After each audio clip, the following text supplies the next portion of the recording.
I'm here with the seventh part of the International Transportation Training. The seventh part of our training is dedicated to introducing the different types of international transport documents, which I have further divided into several sections. In Part A, we will define transport documents.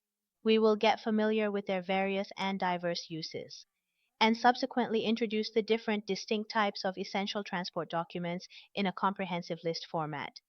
And in the following subsequent parts of this presentation, we will meticulously explain each and every one of them in considerable detail. So in this section, we want to define transport documents together. In the world of commerce and international transportation, there are a series of documents that contain the technical and physical characteristics of the goods. These documents are considered some of the most important papers in foreign trade and international commerce, as they essentially serve as the identity and certificate of the goods being exchanged or traded between the buyer and the seller. Without these documents, this trade and transaction would not be possible at all.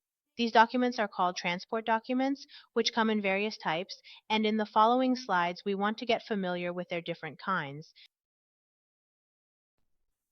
Transport documents are divided into two main categories: conventional transport documents, which are also called conventional, and special transport documents, which are also referred to as special.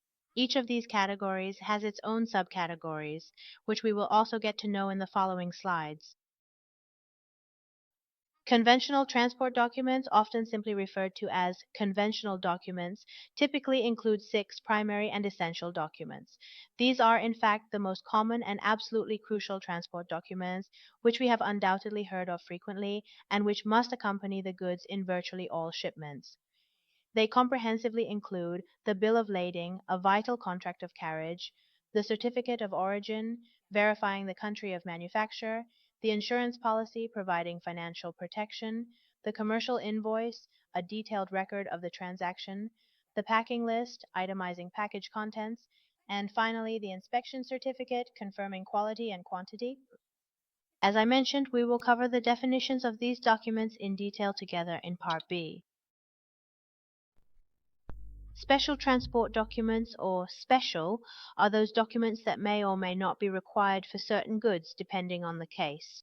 In other words, unlike the previous category, they are not always necessary or essential documents for the transport of all types of goods, and this category itself is divided into 8 types. So if your product is pistachios, you will need a fumigation certificate for it. Or if your product is meat, you may need a health and sanitary certificate. We will become thoroughly familiar with each of these documents in detail in the following parts. In the final slide, we want to talk about the importance of shipping documents in commercial transactions. As you can see, 3 items are listed here. First, it states that the buyer, by fulfilling their financial obligations and settling accounts with the issuing bank or with the seller, can present the original shipping documents to the relevant customs office, complete the customs formalities, and clear the goods. The second point is that depending on the case and based on the specific characteristics of the ordered goods, special shipping documents, in addition to the standard documents, are included in the contract, and both parties to the transaction are obliged to provide them according to the specified conditions. This means that if you need to prepare special shipping documents for the goods, you should not consider them unimportant at all.